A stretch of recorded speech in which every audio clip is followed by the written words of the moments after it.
Il feretro di Salvatore Stefani, per tutti Totò, ha raggiunto il campo del rugby Feltre verso le 11:30, portato in spalla dai suoi compagni di squadra e accompagnato dal suono della cornamusa, un riferimento al suo periodo trascorso in Irlanda dove era andato per imparare l'inglese. Totò era educazione, Totò era sensibilità, Totò era saggezza, è una perdita inimmaginabile. Erano in centinaia tra parenti, amici e compagni di squadra.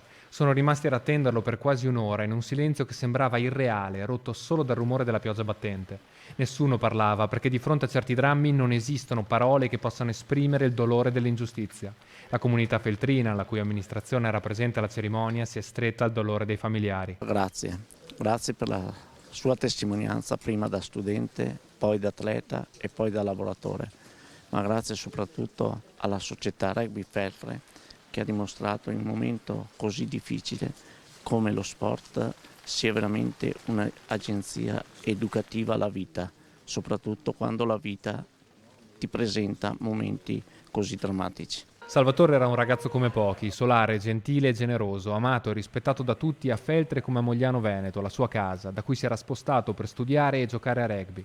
La salma ha raggiunto la sua città natale nel primo pomeriggio, dove il cordoglio è proseguito tra le tantissime persone che l'hanno amato fin dall'infanzia e oggi hanno voluto onorarlo.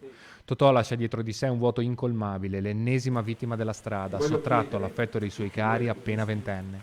L'emozione nelle parole di chi l'ha visto crescere. Totò era legato tantissimo alla nostra squadra dove è cresciuto, quindi dove si cresce rimani sempre appartenente a quel club.